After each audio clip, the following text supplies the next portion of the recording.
Le Christ est ressuscité. Chers frères et sœurs, bonjour. C'est une grande joie aujourd'hui, comme d'habitude, de vous retrouver pour prier ensemble avec la parole de Dieu. Donc aujourd'hui, nous sommes à Marc 4 et le psaume 34. Donc je t'invite à préparer ta Bible et ensemble, nous allons proclamer la merveilleuse parole de Dieu dans nos vies, dans nos situations. Mais tout d'abord, nous allons commencer avec une prière de remerciement pour remercier le Seigneur pour le don de notre vie, pour la nuit qu'il nous a donnée, pour mes yeux, pour ma bouche, pour sa parole. Voilà, et je vais commencer d'abord moi et ensuite, toi, de ton côté, tu peux arrêter une seconde la vidéo, faire ta prière de remerciement et ensuite relancer la vidéo pour continuer ensemble avec moi pour proclamer la parole de Dieu. Amen. Donc, Marc 4, psaume 34. Je commence avec une prière de remerciement. Merci Seigneur pour le don de la vie. Merci pour ce nouveau jour, ô Seigneur. Merci Seigneur de nous avoir donné une bonne nuit pour nous reposer, reprendre nos forces, ô Seigneur, pour de nouveau dans cette journée vivre comme tes témoins d'amour, de paix, de miséricorde, d'encouragement pour nous-mêmes et pour toutes les autres personnes que tu nous mets tout autour. Merci Seigneur pour ta parole. Merci parce que tu nous donnes de pouvoir avoir ta parole en main, que chacun de nous puisse avoir sa Bible qui est ta parole et pouvoir l'ouvrir, fixer nos yeux là-dessus et prier avec ta parole. Merci Seigneur pour ce don grandiose et merveilleux. Amen. Donc, Marc 4. Il se mit de nouveau à enseigner au bord de la mer et une foule très nombreuse s'assemble auprès de lui, si bien qu'il monte dans une barque et s'y assied en mer. Et toute la foule était à terre, près de la mer. Il leur enseignait beaucoup de choses en paraboles et leur disait dans son enseignement: Écoutez, voici que le semeur est sorti pour semer. Et il advint comme il semait, qu'une partie du grain est tombée au bord du chemin, et les oiseaux sont venus et ont tout mangé. Une autre est tombée sur le terrain rocheux, et où elle n'avait pas beaucoup de terre. Et aussitôt, elle a levé, parce qu'elle n'avait pas de profondeur de terre. Et lorsque le soleil s'est levé, elle a été brûlée, et faute de racines, s'est desséchée. Une autre est tombée dans les épines, et les épines ont monté et l'ont étouffée, et elle n'a pas donné de fruits. D'autres sont tombés dans la bonne terre, et ils ont donné du fruit en montant et en développant, et ils ont produit l'un 30, l'autre 60, l'autre 100. Et il disait: Entends qui a des oreilles pour entendre. Quand il fut à l'écart, ceux de son entourage avec les 12 l'interrogeaient sur les paraboles. Et il leur disait: À vous le mystère du royaume de Dieu a été donné, mais à ceux-là qui sont dehors, tout arrive en parabole, afin qu'elles aient beau regarder et ne voient pas, qu'ils comprennent pas, de peur qu'ils ne se convertissent et qu'il ne leur soit pardonné. Et il leur dit: Vous ne saisissez pas cette parabole? Et comment comprendrez-vous toutes les paraboles? Le semeur, c'est la parole qu'il sème. Ceux qui sont au bord du chemin, où la parole est semée, sont ceux qui ne l'ont pas plutôt entendu, que Satan arrive et enlève la parole semée en eux. Et de même, ceux qui sont semés sur les endroits rocheux sont ceux qui, quand ils ont entendu la parole, l'accueillent aussitôt avec joie, mais ils n'ont pas de racines en eux-mêmes et sont les hommes d'un moment. Survient ensuite une tribulation ou une persécution à cause de la parole, aussitôt ils succombent. Et il en a d'autres qui sont semés dans les épines. Ce sont ceux qui ont entendu la parole, mais les soucis du monde la séduction de la richesse et les autres convoitises les pénètrent et étouffent la parole, qui demeure sans fruit. Et il y a ceux qui ont été semés dans la bonne terre. Ceux-là écoutent la parole, l'accueillent et portent du fruit, l'un 30, l'autre 60 et l'autre 100. Et il leur disait, est-ce que la lampe vient pour qu'on la mette sous le boisseau ou sous le lit? N'est-ce pas pour qu'on la mette sur la lampadaire?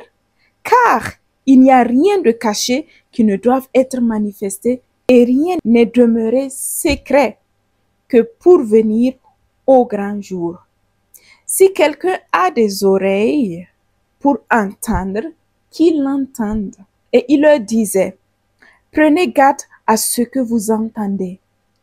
De la mesure dont vous mesurez, on mesurera pour vous et on vous donnera encore plus. Car celui qui a, on lui donnera, et celui qui n'en a pas, même ce qu'il a, lui sera enlevé. Et il disait, il en est du royaume de Dieu comme un homme qui aurait jeté du grain en terre, qu'il dorme et qu'il se lève, nuit et jour, la semence germe et pousse, il ne sait comment. D'elle-même, la terre produit d'abord l'herbe, puis l'épi, puis plein de blé dans l'épi. Et quand le fruit s'y prête, aussitôt, il y met la faucille parce que la moisson est à point. Et il disait, comment allons-nous comparer le royaume de Dieu ou par quelle parabole allons-nous le figurer? C'est comme un grain de sénévé qui, lorsqu'on le sème sur la terre, est la plus petite de toutes les graines qui sont sur la terre. Mais une fois semé, il monte et devient la plus grande de toutes les plantes potagères. Et il pousse de grandes branches au point que les oiseaux du ciel peuvent s'abriter sous son ombre. C'est par un grand nombre de paraboles de ce genre qui leur annonçait la parole selon qu'ils pouvaient l'entendre. Et il ne leur parlait pas sans parabole, mais en particulier, il expliquait tout à ses disciples. Ce jour-là, le soir venu, il leur dit, passons sur l'autre rive. Et laissant la foule, il l'amène comme il était dans la barque, et il y avait d'autres barques avec lui. Survient alors une forte bourrasque et les vagues se jetaient dans la barque de sorte que déjà elle se remplissait. Et lui était à la poupe, dormant sous le coussin. Ils le réveillent et lui disent, Maître, tu ne te soucies pas de ce que nous périssons?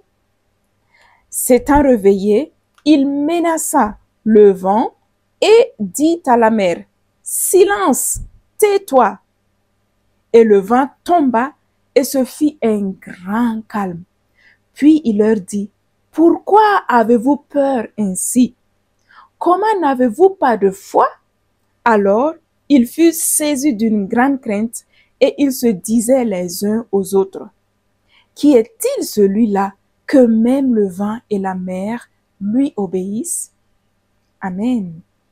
Qui est donc celui-là que même le vent et la mer lui obéissent? Oui, Seigneur, toi, tu es le Dieu incomparable. À ta voix, tout genou se plie. Les genoux du vent, les genoux de la mer, les genoux de tout esprit, de toute situation difficile. À ta voix, tout genou se plie. Merci, Seigneur, parce que tu me donnes de pouvoir te rencontrer, de pouvoir chercher ta voix, de pouvoir chercher ta parole et proclamer la puissance de ta parole sur toute difficulté que je puisse vivre. Comme tu dis dans ce verset 39, s'étant réveillé, il menaça le vent et dit à la mer, silence, tais-toi.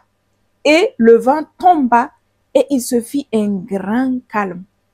Puis il leur dit, pourquoi avez-vous peur ainsi? Comment n'avez-vous pas de foi? Merci Seigneur parce que tu es celui qui calme les vents de nos vies.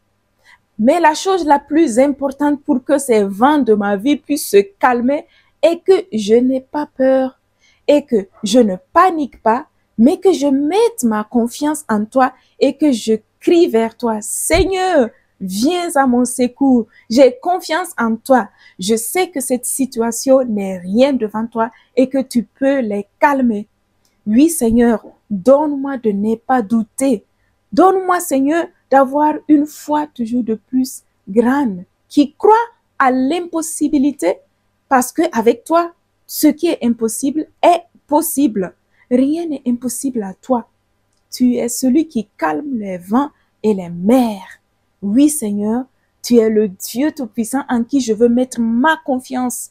Ma confiance et ma foi est en toi, Seigneur. Aide-moi à ne pas succomber lorsque je vois les bourrasques de ma vie, lorsque je vois les agitations de toutes les situations qui cherchent de me déséquilibrer. Seigneur, donne-moi de garder mon calme en mettant ma confiance en toi. Je veux mettre ma confiance en toi. Seigneur, tu es mon Seigneur. Je mets ma confiance en toi. J'ai confiance en toi que tu es là avec moi dans ma barque. Tu ne m'abandonnes pas. Même s'il semble de fois que tu dors, tu ne dors pas. Tu n'as pas la tête posée sur ton coussin, mais tu veilles sur moi. Parce que lorsque j'ai confiance en toi et je crie vers toi, tu es là, tu te manifestes. Merci Seigneur Jésus d'être là dans ma vie. Amen. Tu peux faire aussi ta prière, mon frère et soeur, sur le verset qui t'a touché le plus. Et ensuite, nous allons passer au psaume 34. Psaume 34. Je vous encourage de mettre déjà le signe au prochain psaume, psaume 35, pour revenir très facilement la prochaine fois. Psaume 34. Je bénirai le Seigneur en tout temps, sa louange sans cesse en ma bouche. Dans le Seigneur, mon âme se loue. Qu'il écoute les humbles, qu'il jubile. Magnifiez avec moi le Seigneur, exaltons ensemble son nom. Je cherche le Seigneur, il me répond, et de toutes mes frayeurs me délivre. Qui regarde vers lui resplendira. Et sur son visage, point de honte. Un pauvre a crié, le Seigneur écoute. De toutes ses angoisses, il le sauve. Il campe l'ange du Seigneur autour de ses fidèles et il les dégage. Goûtez et voyez comme le Seigneur est bon, heureux qui s'abrite en lui. Craignez le Seigneur, vous les saints, qui le craint ne manque de rien. Les jeunes fauves sont dénués, affamés, qui cherchent le Seigneur ne manquent d'aucun bien. Venez, fils, écoutez-moi, la crainte du Seigneur, je vous l'enseigne. Où est l'homme qui désire la vie et prie de jour où voit le bonheur? Garde ta langue du mal, tes lèvres des paroles trompeuses. Évite le mal, fais le bien, recherche la paix et poursuis-la. Pour les justes, les yeux du Seigneur et pour leur clameur, ses oreilles. Contre les malfaisants, la face du Seigneur, pour ôter de la terre leur mémoire. Ils crient, le Seigneur écoute. De toutes leurs angoisses, il les délivre. Proche est le Seigneur des cœurs brisés. Il sauve les esprits abattus. Malheur sur malheur pour le juste, mais de tous, le Seigneur le délivre. Le Seigneur garde tous ses os, pas un ne sera brisé. Le mal tuera l'impie, qui déteste le juste expiera. Le Seigneur rachète l'âme de ses serviteurs, qui s'abrite en lui, n'expiera point. Amen. Quel merveilleux psaume. Seigneur, enseigne-moi à vivre ainsi, comme dit ce psaume, de ouvrir ma bouche au bien.